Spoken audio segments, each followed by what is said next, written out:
Hey,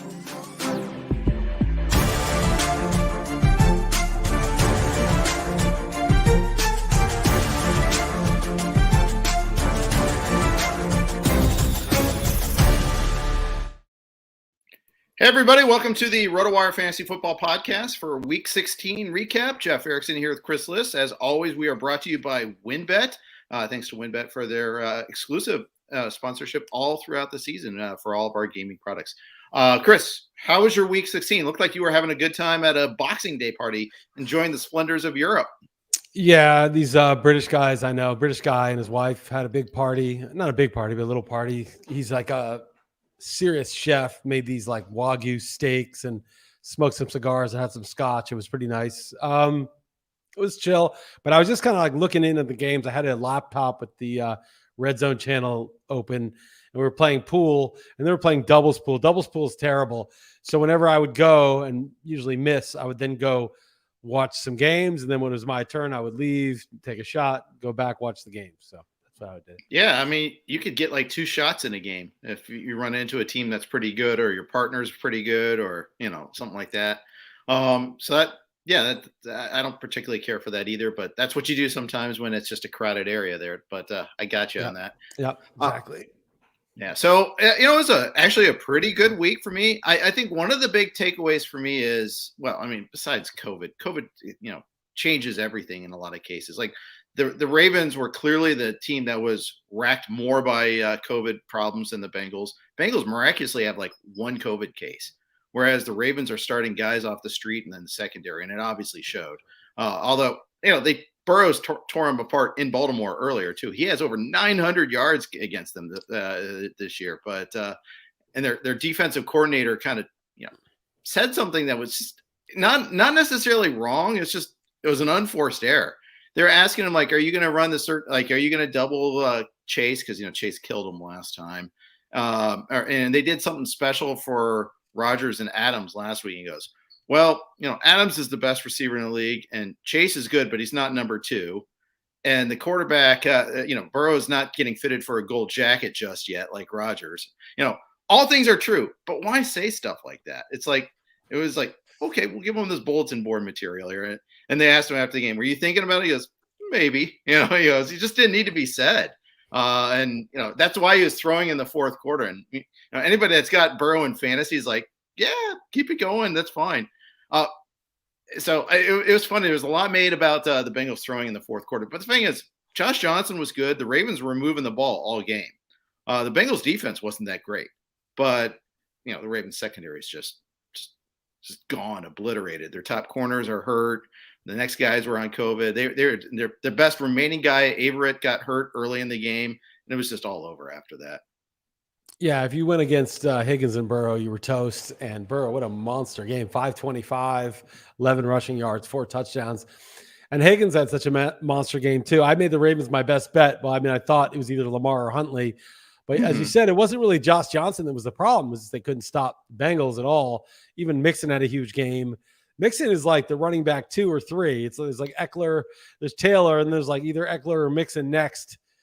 I mean, he's like finished as like one of the top 5 running backs for sure, because he just had another big game with a lot of catches. So it was that was the stack, right? I mean, if you'd stacked Burrow, you could have stacked Burrow, Boyd, Chase, Higgins, and Mixon, and just done all Bengals. Quintuple stack, yeah. No kidding. Could do it, So I don't know if you could fit it all in, but it's funny. It really was. I did use Higgins. I also used Stafford. Brutal. Stafford. Well, no. Because I wanted to go Stafford. It was a hedge because you knocked me out of the Stake League playoffs, and I had Stafford. And so, if Stafford gets 25 points, then you need 12 or something from Tua tonight. And Tua against the Saints in that game, who knows? So I would have had a chance, but Stafford really crapped the bed and didn't get me what I needed. Tua is my pivot, by the way. I have Lamar in almost every league that I'm starting Tua this week. And it was either Tua or I actually picked up Huntley in a couple of places, and obviously that broke. And I'm like, okay, Tua it is. Here we go. I guess Josh Johnson was the actual pivot. But yeah, he did well. He played well for the Jets too this year. He's not that bad. A lot of these guys are like going to have like careers now because of this year. Like Huntley probably has a career ahead of him. Josh Johnson will probably be around. He's old, but he'll probably have 5 more years of being a backup because of this year. Sometimes just playing well as a backup is enough, to keep you in the league for a few years. yeah, that's right. So a big takeaway for me though is like it's after Christmas. It's week 16. It's not week 17. It's still 16. We still have 2 more weeks annoying. left. But, really annoying. I really yeah. feel like the NFL screwed up, and maybe it's just people like us who work, doing this because maybe regular people don't care. I don't know. But I really feel like it's bullshit, man. Like this is supposed to be you're done. You set that lineup for the last week. It plays out how it plays out. You kind of have like a lax wrap-up week and then sort of the empty week that doesn't matter where your season prop bets or whatever get settled. And then it's New Year's, during that. That's like right after New Year's or New Year's Eve sometimes that Sunday is. And that's how it goes. And now, like, it's Christmas, you're in the holidays, and yet you're only in week 15. Now you got to like figure out what to do for next week, which still counts. Now you're January 9th, there's another game. Just stupid. So if you want to have 18 weeks, 17 games, you got to start Labor Day weekend. I think you got to push it the other direction. Now, Labor Day weekend, that's kind of annoying too, because people have that last weekend in Labor Day, they do some drafts, and then the following week, the NFL starts. You push it back, it's going to interfere with that ritual. It just fits. 16 weeks just fit right into between Labor Day and Christmas Day and New Year's, and they've just screwed it up. Like this is not how it's supposed to be. And I don't know. I just found myself getting a little annoyed that there's still another week. Just to me, it There's just still 2 more weeks. That's the thing. But I mean, another week that counts, for fantasy. Yeah. Yeah, exactly. And, by the way, if you're a commissioner and you have a final in the final week of the season, shame on you. Double shame on you now. Because you're already starting to see, some teams checking out, some teams that are, and other, like your Giants, for instance. You could tell they checked out because they gave the vote of confidence to Joe Judge and Daniel Jones too, telling them that they're going to be back this year. For all the screaming that we do about, hey, let's get the backup X in there. This is what happens when you get backup X in there, especially in a bad situation. You put Jake Fromm in a bad environment, bad offensive line, team that just has no juice. Well, this is what happens. We always want to embrace the unknown. Like, oh, well, it can't hurt to put Jake Fromm in it. Well, this is what happens sometimes. You get Garrett Gilbert on the football team last week in a bad situation, or you start to see these teams. Or Taylor Heineke in the football team. Yes, oh my last gosh. Night. The point, but Dallas is just so good. I actually laid the wood, and I never do. Like in these situations, I was just like, their defense is too good. And, but yeah, that's true. Like, Jake Fromm was just overwhelmed. I didn't even barely watch it, and I'm not going to go back and watch it. But like, what's the harm, right? I mean, he was probably never going to get a chance anyway. The Giants drafted at the end of Eli's tenure. I can't remember their names. A couple of quarterbacks. One of them got in trouble with the police for doing something stupid. Like he can't remember what it was, but like 4th round picks that they just used on these QBs that just never got to play, even though they were out of playoff contention. And you're like, what if the guy's okay? You would never find out. And we didn't find out. They like literally never made the field. Right. And maybe, but you would never find out either because it's such a terrible situation. They would just be overmatched. That's what happened. You never know. I mean, Jalen Hurts, like Carson Wentz last year on the Eagles, was so destroyed. He led the NFL in interceptions, fumbles. Okay, Oscar, take it easy. Oscar's home. And sacks, right? Yeah. He led in all 3 of the negative categories when they benched him. And Jalen Hurts, who's the 2nd round guy who's not ready, looks credible for 3 games when they took him out. So I think all the time you find out, Nick Foles was just terrible in Jacksonville, and they put in this rookie Gardner Minshew 6th round pick, and he looked credible his rookie year.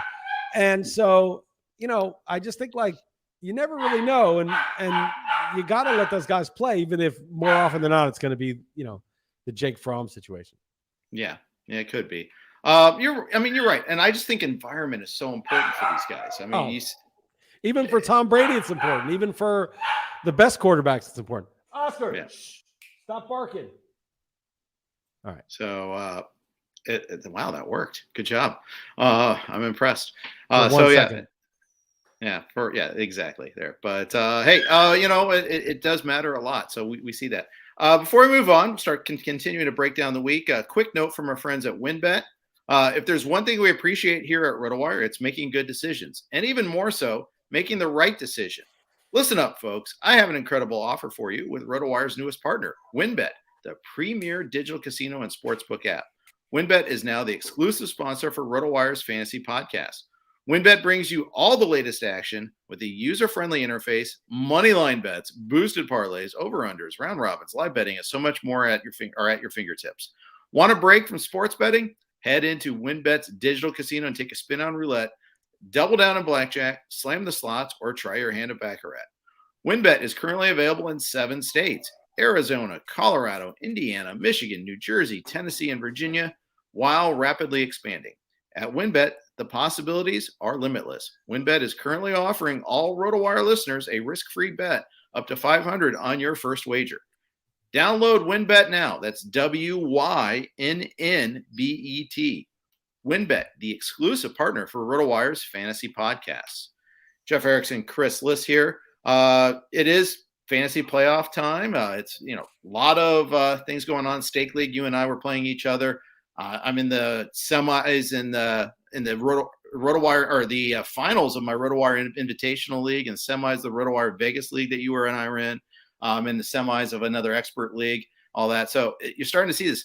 Justin Jackson was a league winner yesterday. Yeah. I mean, if you able to win that pickup, massive difference, huge. And he came on, especially if you had Eckler, you're like, oh my gosh, what am I going to do without Eckler? Well, Jackson had a bigger day than most of Eckler's days. He was huge yesterday.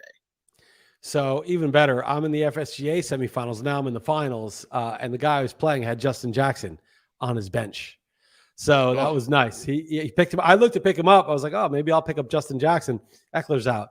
And then I saw that the guy who was playing had already picked him up. And then I didn't know because it was like a couple days before, the games. Oscar, shh. It was a couple days before the games. And then I was like, oh, he's going off. So then I checked and he's on his bench. He would have won for sure. I won by 5 points. I had Terry McLaurin and Zeke going last night. And I didn't know exactly how much I needed. But Terry McLaurin had done nothing until the last half of the last quarter. There was he had 3 catches in garbage time for 40 yards, 7 points. I won by 5. So I needed those McLaurin points at the very end. Wow. So, that's impressive. Boy, that was a tough watch. I did watch the entire game of that game too. And it was garbage time. They benched their starters midway through the third quarter. I remember the Bucs did that with Brady last year one time. And he had already gotten his his too. Like he had 5 touchdown passes in that game. It happens every once in a while. It's when you get pick sixes and block punt touchdowns while you're already blowing out the other team. Yeah, that's when it just becomes ridiculous. It devolves into farce. Yeah. Yeah. It in one league I had the hammer fab-wise enough for 2. So I got Jackson and Huntley just in part because I wanted nobody else to. I didn't want my opponents to get them. Right. And then I end up, obviously I didn't use Huntley, but it was a super flex league and I used one quartback. I had these sick receivers: AJ Brown, Deebo Samuel, AJ Brown. I had AJ. Well, the AJ Brown league is dead, but Deebo and AJ Brown going Thursday night, and Deebo was in that league that beat the team that didn't start Justin Jackson, and having those 2 guys AJ Brown. All of a sudden, the Titans are a contender, I feel like, with A.J. Brown. A.J. Brown just dominated that game. The Niners were winning, and then A.J. Brown got going, and then the game was kind of just taken over. It was crazy.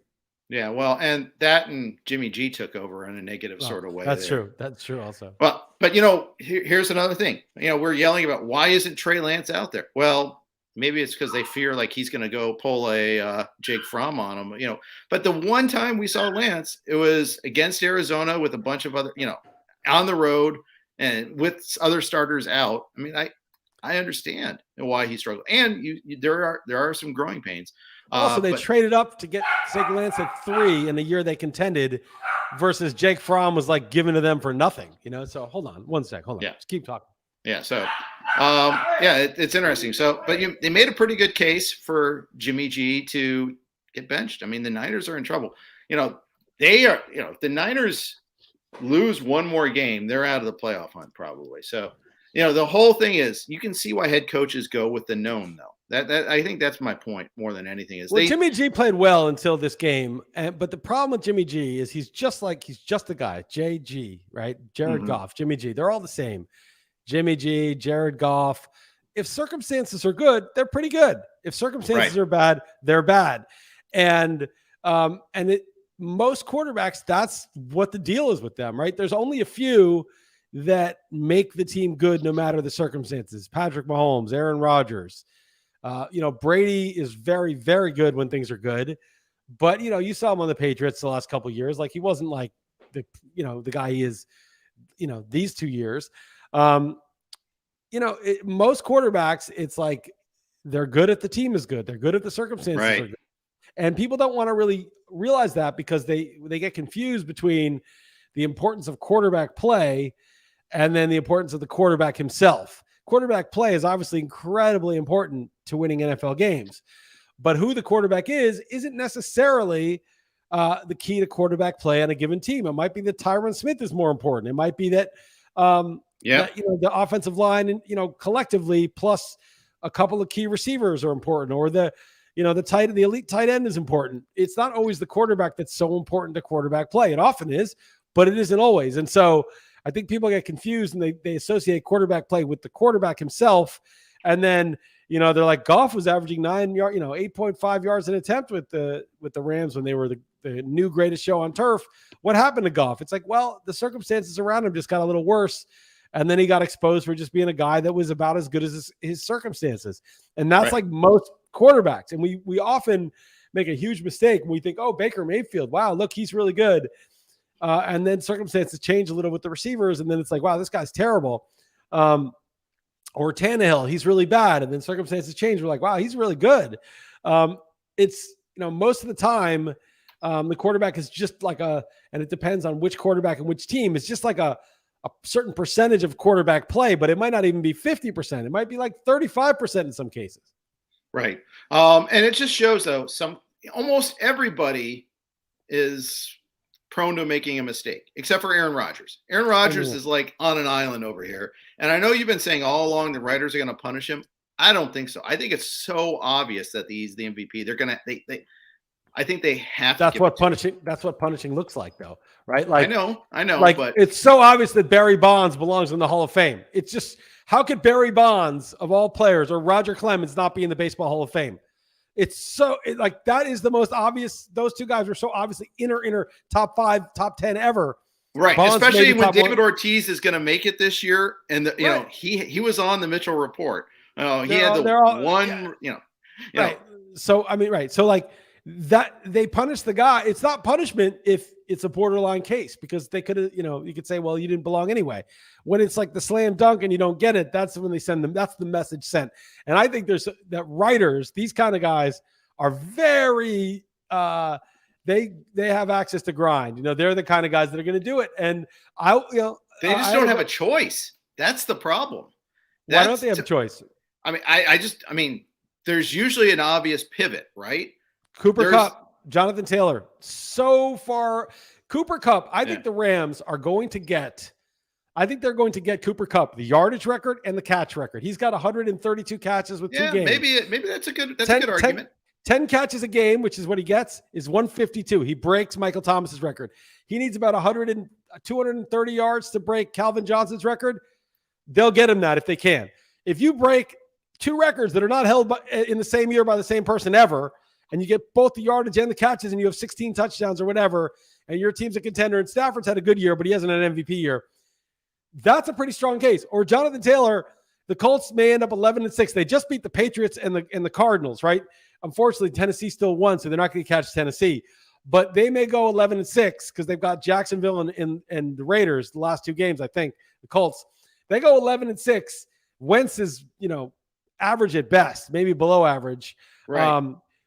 And Stafford hasn't been great either, going to your point on Kupp either. Yeah, Stafford had 3 picks yesterday, and Kupp still got his production. And then you got Brady, right? But Brady, they're not going to be a 1 seed. Right now, Dallas is the 2 seed. And, Brady's been good, but he's throwing some picks. He's not like dominating or anything. The Bucs defense is very good. So I think Brady would be a really mediocre MVP choice. I don't think Mahomes will get back in there because it was mostly done on defense. And Dak's not there. Murray just blew it the last couple of weeks. He's out. I think he's out of the picture. it's Rodgers if you want a quarterback, but there's these two other guys that are so far away the best at their positions that you're going to have the quarterback must win guys. Some of them will pick Rodgers. There'll be the resentful guys who pick a different quarterback who think quarterbacks must win. And there'll be guys who say, I don't want to give it to Rodgers, and I can't credibly give it to a quarterback who's worse than him, but I can give it to the receiver who just set the record for catches and yards. So the thing is, Rodgers will have this base. There are going to be some people that are objective, right? It's not every writer that's got an axe to grind. I don't know. This one's pretty big. This is a big axe. I hear you, but my point is, though, I think like the Cup and Taylor and other protest voters might, unless they get some sort of coordination here, there's some sort of like consensus among like opinion makers that they all follow. Okay, well, let's give it to Cup. Let's give it to Taylor. They're going to split each other up. Now, if they leave Rodgers now is it? I don't know how the balloting works. Do they just vote for one person, or is it tiered? Is it 1, 2, 3, and they add up the votes? How does it work for MVP? I don't know. I should look it up because I don't know. But there's two things that can happen. One is you're right. The two alternate choices, Taylor and Cup, could split, right? And that hurts both of them. Some people, one guy throws it to Brady, another guy throws it to Mahomes. But that could also hurt Rodgers because, of course, of course. So there's a couple, like, I don't believe in ideologies for any of this stuff, right? But there's a couple ideologies. One ideology is I'm not going to give it to the guy who said he was immunized and people thought he was vaccinated and he wasn't vaccinated. Some guys just had ideology are just not going to give it to him. Other guys are not going to give it to Cup or Taylor because a non-quarterback cannot be MVP. So that's another ideology, right? It just the quarterback must be the MVP unless there's like some change in the way the NFL is. So there's like different ideologies, and then the guys who are totally unbiased probably give it to Rodgers, I would think, but they might also give it to one of those other two players because there's so much gap between them and the number two at their position. So I think it's interesting. I had a guy comment in the Saturday observation. I said, obviously Aaron Rodgers is the MVP. But I don't know if he's going to get it. And he said, no, that's giving value. There's going to be good value on the MVP bet for Rodgers because he's like even money or something. And he's the shoe-in. But people like you think that they won't vote for him. So there's value at that. Maybe that's right. It's possible. I think enough people are going to say no to Rodgers that there's going to be some openings for other players. Could very well be. Before we move on, a quick note from our friends at Yahoo. The NFL season is heating up, and Yahoo's going big on daily fantasy football this season. There will be a ton of big prize contests throughout the year on Yahoo, including their multi-entry contests now being shark-free. To celebrate Yahoo going big on DFS, as well as Yahoo Daily Fantasy becoming shark-free, Yahoo is giving all users the opportunity to claim free $10 in site credit. Users can take advantage of this free $10 site credit offer to join any paid contest, including Yahoo's biggest contest, the weekly $1 million DFS NFL Baller Contest. The weekly $1 million contest features $1 million in total prizes, including first place receiving $100,000 and tons of overlay and prizes. Play daily fantasy football on Yahoo this season. Visit sports.yahoo.com/dailyfantasy/welcome to claim the free $10 offer to get started. Yahoo also had some must-win contests over Christmas too, which is pretty cool, both basketball and football. So I actually played a little bit of that over the break. I need to play a little bit more. I like their pricing is a lot more robust than other places. Like they'll have Justin Jackson priced up pretty quickly and things like that. So they're pretty good. Anyways, one of the guys we won't talk about for MVP probably anymore is Justin Herbert. The Chargers, they crapped the bed yesterday. The thing is, Chargers had COVID issues. They didn't have Mike Williams. They didn't have Eckler. They were missing a number of players. But the Texans were missing even more. They were missing like 23 players yesterday. And that game was never this was not a fluke. The Texans took it to the Chargers.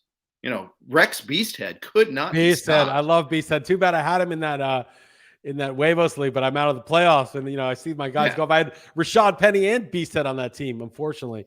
The Texans play hard. They're like the Lions. Like every game they show up, even if, they have nothing to play for. And, I told you, Brandon Staley, give me Dan Campbell over Brandon Staley. Give me the CEO over the spreadsheet guy.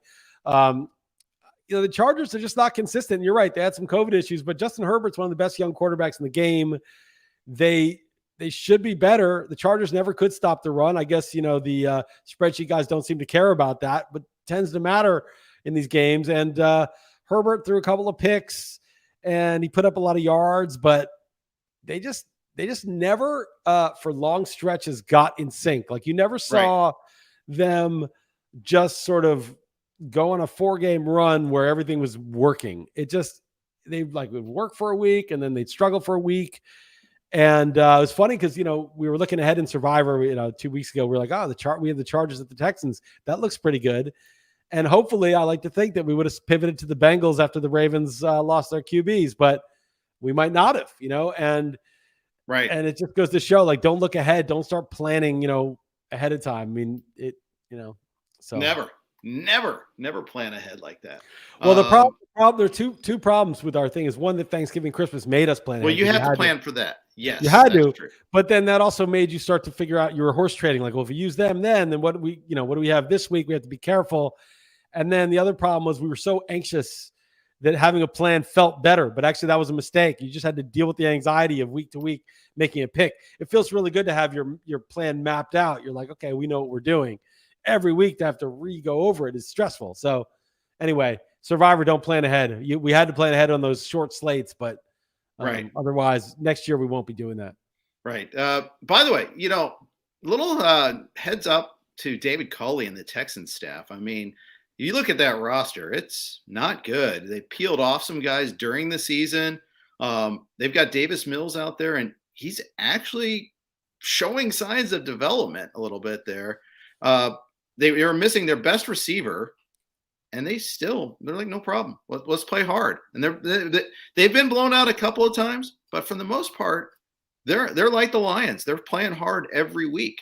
And the Chargers obviously got the end of that yesterday, and that was not a fluke. That game the Texans were the better team most of the game. They were winning the whole time. They're moving the ball the whole time. The Chargers had a couple of bad turnovers, but the fact is, it was not that result was not a fluke. Yeah, no, when there's a game where one team kind of jumps out and gets a bunch of turnovers, but if a team jumps out, the other one comes back, and then the team lays it on again, and the other team can't make it back, that's usually like, oh no, that wasn't just a momentum thing or a flat thing. That was just, it's kind of like the Lions Cardinals, the one we lost on. It was like the Lions were the better team. The Cardinals made a half-ass comeback and couldn't really turn the corner. And this is similar. And the coaching seems to be good. I mean, they seem to be ready. They seem to care about winning. It seems so simple, right? Like, you're a professional NFL team. You're charged with putting a product on the field, no matter what your record is. You have a team. You have a $1 billion organization.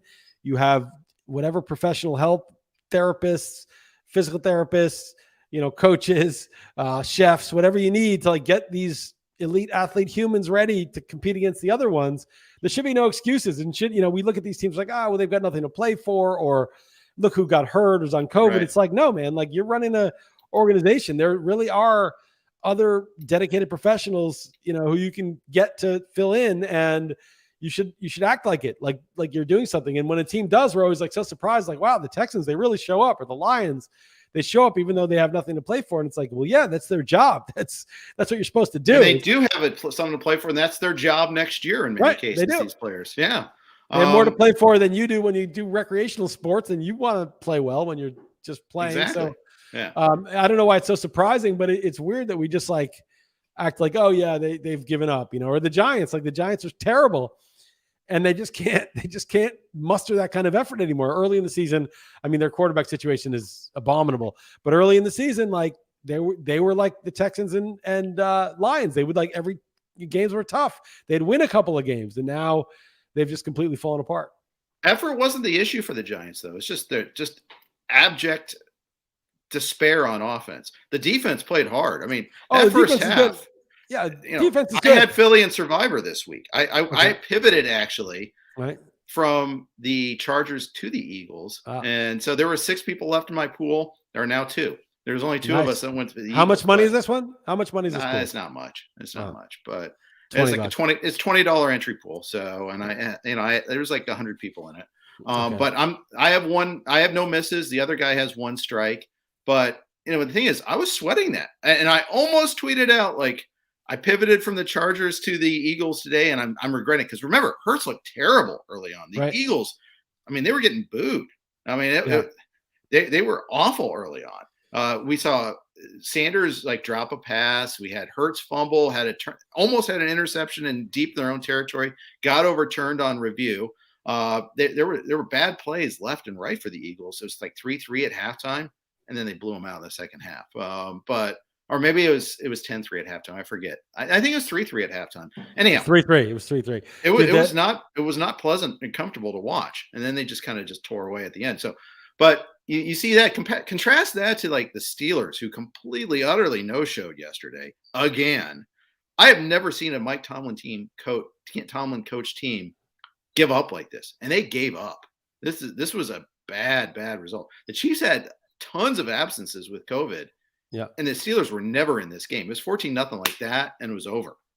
Tyreek Hill had 2 targets, and Travis Kelce didn't play. And they won going away. And Clyde Edwards-Helaire got hurt. Yep.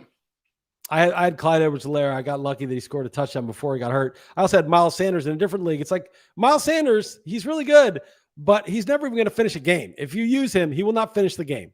So it's just every time I use that guy, he gets hurt during the game. And then I see I didn't even see what happened. I was just watching intermittently, and I was like, oh man, Boston Scott scored a touchdown. It was like bad on all fronts. I had the Giants with the points. Mm-hmm. I had Miles Sanders, Boston Scott is scoring a touchdown. It's just completely a negative. And I had Jalen Hurts. So it's like, if Boston Scott's running in a touchdown, something's going wrong.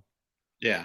At least you got that amazing catch by Devontae Smith. Wow, what great footwork there to get the 2 touchdowns. They overturned he didn't get the heels down. He just got the toes, literally just the toes in. But that's all that matters. But yeah, what a weird day of football. The Giants offense has been bad. I was trying to figure out whether the Panthers or the Giants offense is worse. I think those are the 2 worst The Jaguars are pretty bad too, but the Panthers and Giants are really, really bad. The Panthers are just out there fumbling about looking for a solution. Hey, is it PJ Walker? Is it Cam? Oh, let's bring Darnold back in. And you gave Darnold more snaps than Cam, but Cam started, and Darnold might start the next 2 weeks. Oh, let's fire offensive coordinator. I don't know. Somehow DJ Moore has 1,000 yards this season. Did you know that? It doesn't feel like it. Sort of did, because somebody caught passes, and McCaffrey was out, and then Robbie Anderson did nothing. So somebody, remember Terrace Marshall was like a hyped. I remember. And he didn't exist at all. So yeah, I guess he probably cleared it. But how many touchdowns do you have? 3? Yeah, I mean it's pretty low. But the thing is, he has 4. Come on, don't diminish the work that DJ Moore has done for your fantasy. I apologize. I don't have him, thankfully. I ranked him kind of high though too. 83, 10, 41, and 4 touchdowns. That's actually pretty good. But it doesn't feel that way. I mean, because lately he hasn't done a whole lot. He's gotten to that point where I've been pushing him down in the rankings. He has 3 100-yard games this year. He had one against Miami, that 4 for 103. Early on, he had a couple monster games against Houston and Dallas. Went 8 for 126 and then 8 for 113 and 2. Remember that game against Dallas? They're 3-0. They go to Dallas, and we're like, okay, this is which team is for real game. Turns out it was Dallas, and we're like, but there was some turnovers, there was some bad luck going for Carolina. I think they're still for real. They still scored a lot. They moved the ball, and nothing since. They've just fallen apart since then. I think. I don't know. Maybe there's other things at work here, but my opinion on Matt Rule was completely utterly wrong. I was like, I like this coaching staff. I like Rule. I like Joe Brady, and that did not age well. Yeah, it's really weird how your first impression of these guys can change so much. Like Dan Campbell, right? He seems like a good coach. The Lions show up, but do we really know that he's any different than Joe Judge? Do we really know that Joe Judge? It's like. Yeah, you actually have to do it for a few years and win. Like Brandon Staley, I know all the kind of stats pros like him because he does the spreadsheet thing. I still like him, but yeah, I don't like him. I feel like that team does not show up. That team does not play to its apparent talent level. Now, there's things that we don't really know. Like the offensive line was revamped. How good was it really? How good was Rashawn Slater? How good were some of the other signings? How good was, they I don't know if it was on purpose. They just didn't play to stop the run. They played to stop the pass. I think sometimes it's not obvious where the personnel weaknesses really are. And we just make assumptions about it. But I would say that I wrote this in my column today. I would, if you're going to say, give me break your kneecaps Campbell over Staley, over spreadsheet Staley for now. And that could end up being wrong. But like if I were to bet on one of them, give me the guy that gets his team to show up. Give me the Tomlins, the Riveras. But it's a false choice. You should be able to do both. I mean, well, it's not a false choice though. In reality, like a lot of guys can't do both, or they're much better at one than the other. You know, I mean, like you don't really see like Tomlin and Ron Rivera and Vrabel always making like the optimal down and distance decisions, but you know they can coach in terms of leading the men, getting them to play. Except for this past week where the Steelers and the football team didn't show up at all. They didn't, but like, you know, there's they completely, utterly no-showed, Chris. I mean, yeah, but I mean, if you look at the track record of those guys, like most of their teams, I understand, but it's just funny that they're getting credit for that in a week in which they did not literally. But I mean, Tomlin of all coaches, I mean, those guys, I mean, yeah, Steelers, don't get me wrong. I think Tomlin's a fantastic coach. Yeah. I think there's a lot of rot from within on that team. I think they just need to overhaul that roster. Well, they've been trying to paper over it. Yeah, Ben in the offensive line is just, you know, but whatever. That's part of it, though, right? It's like the Texans don't have a good roster. They showed up. The Lions don't have a good roster. They had Tim Boyle as their QB. And then, you know, they're like life and death in the last closing seconds with the Falcons on the road. And, you know, with nobody. They don't have DeAndre Swift. They don't have Hawkinson. They don't have Goff. They don't have anybody. You know, they don't have Jeff Okudah, the guy they took with like the 4th pick last year. That's a good point. They've been without him all year. They don't have anybody. And yet they're competitive in these games. And so, you know, I don't know how many excuses there are, but and nobody's perfect. But I definitely think there's some coaches that run the team, and there's some coaches that have figured out on average that on 4th and 5 at, you know, your own 48, when you're down 9 with, you know, 22 minutes left, that you should probably go for it. And some that will punt. And that's a negative decision, usually, depending if you punt. But that to me is on the margins compared to like having a team that knows its assignments, that shows up, that is accountable to making errors and that aspect of coaching the team. Yeah, that's right. That's actually a really good point. We got one more read for you guys, and then we're going to talk a little Bills Pats. Haven't talked about them yet. Our friends from Thrive are back for another season of fantasy football, and they're running huge guaranteed contests each week this NFL season. With Thrive Fantasy, you can eliminate the countless hours of research and focus on only the top-tier athletes that have the biggest impact on the game. Sign up today and get a free 6-month RotoWire subscription. Here's how you claim your free RotoWire subscription. 1, visit rotowire.com/thrive. 2, deposit a minimum of $10 and receive 100% deposit bonus up to $100. 3, play in your first paid contest and receive a free 6-month RotoWire subscription. Big thanks to Thrive. Big thanks to our Blue Wire Network sponsors as well. Let's talk a little Bills and Pats. This was a definite contrast between the game 2 weeks ago on Monday night, or was it 3 weeks ago? I guess it was, including the bye. That they had, you know, Josh Allen's really stepped up, really delivered a huge game. I think you mentioned in your column that the second half of that Bucs loss is where they kind of figured it out, got it together again. And they really did. Singletary is more important in this offense than he had been in a while. And Allen is he's playing his butt off there. No Gabriel Davis, no Cole Beasley, no problem. You know, we'll make Isaiah McKenzie a thing. Well, you know, you're going to take away my top receiver? No problem. I'll find these other guys. He made a couple bad plays, but he shows so much heart with the scrambling. You know, that 4th down play was so huge. He makes some mistakes still, but they're dangerous. He's dangerous. They're dangerous in the playoffs. Yeah. Trinavis White, though, tore his ACL. He's out, right? He's not coming back for the playoffs. Right. So that's a big loss. Without a doubt. That's a big one. But Josh Allen is just one of those guys that can make a play at any point. And how many guys are like that? You know, like you watch these games like the Broncos, Raiders, and you're like, someone make a play. There's no one can make a play, you know? And sometimes you're betting on a team or rooting for a team, and you're like, the guy just can't make a throw, a scramble, a throw on the move.